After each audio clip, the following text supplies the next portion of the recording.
Mga Ginoo, ginang at binibini. Isang mapagpalang araw sa inyong lahat na aking tagapakinig at tagapanood. Ako si Ginang Rema A. Aguilar at narito ako ngayon upang talakayin sa inyo ang isang mahalagang aspeto sa ating lipunan. Ito ay ang malaking responsibilidad na taglay ng isang guro sa ating komunidad. Bilang mga guro, hindi lamang sila inatasan na magbigay kaalaman sa kanilang mga estudyante, kundi pinagkatiwalaan na hubugin ang kaisipan at karakter ng susunod pang henerasyon. Silang mga guro ay ang haligi ng ating komunidad at ang kanilang impluensya ay umaabot ng higit pa sa 4 na sulok ng kanilang silid-aralan. Sila ay mga huwaran, tagapagturo at tagapangalaga na pinagsama-sama sa iisang katauhan. Sila ay may kapangyarihan na magbigay inspirasyon, mag-udyok, at magbigay lakas sa kanilang mga estudyante upang sila ay maging isang aktibong kalahok sa ating komunidad. Tinuturo din sa kanila ang halaga ng empatiya, kabaitan at malasakit na kinakailangan sa pagbuo ng isang maayos at umuunlad na komunidad. Bukod dito, silang mga guro ay may malaking pananagutan sa pagpapalago ng kritikal na kaisipan, pagkamalikhain at sa mga kasanayan ng paglutas ng problema sa kanilang mga estudyante.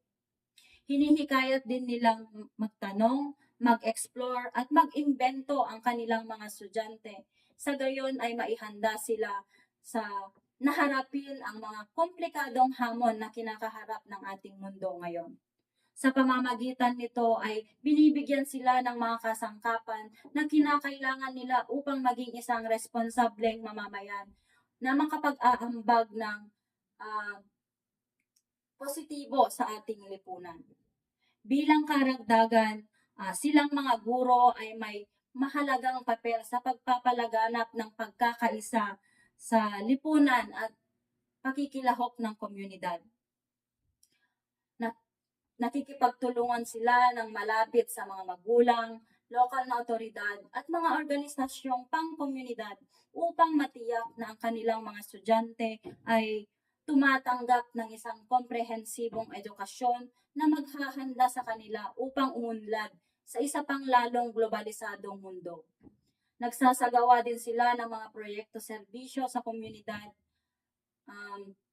kultural na paggawa at mga extracurricular na aktibidad na nagdadala sa mga tao, nagtataguyod ng pangunawa at nagdiriwang ng pagkakaiba-iba.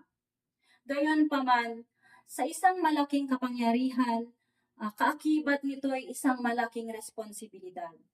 Kaya bilang mga guro, dapat nating alamin ang epekto na mayroon tayo sa buhay ng ating mga estudyante at magsikap na maging isang mabuting impluensya.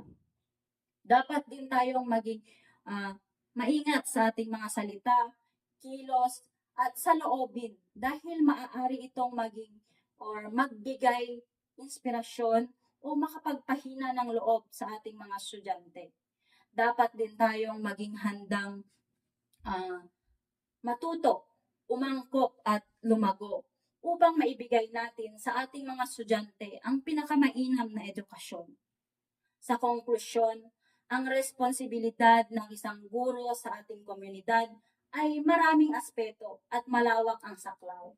Hindi lamang sila mga guro, kundi pati na rin mga leader, impluensyador at tagapagbago na may kapangyarihang hubugin ang hinaharap ng ating lipunan. Kaya tinatanggap nila ang responsibilidad na ito ng may sigasig, dedikasyon, pagmamahal at pagtatalaga. At nagsisikap din silang gumawa ng positibong pagbabago sa buhay ng kanilang mga estudyante at sa ating komunidad sa kabuuan.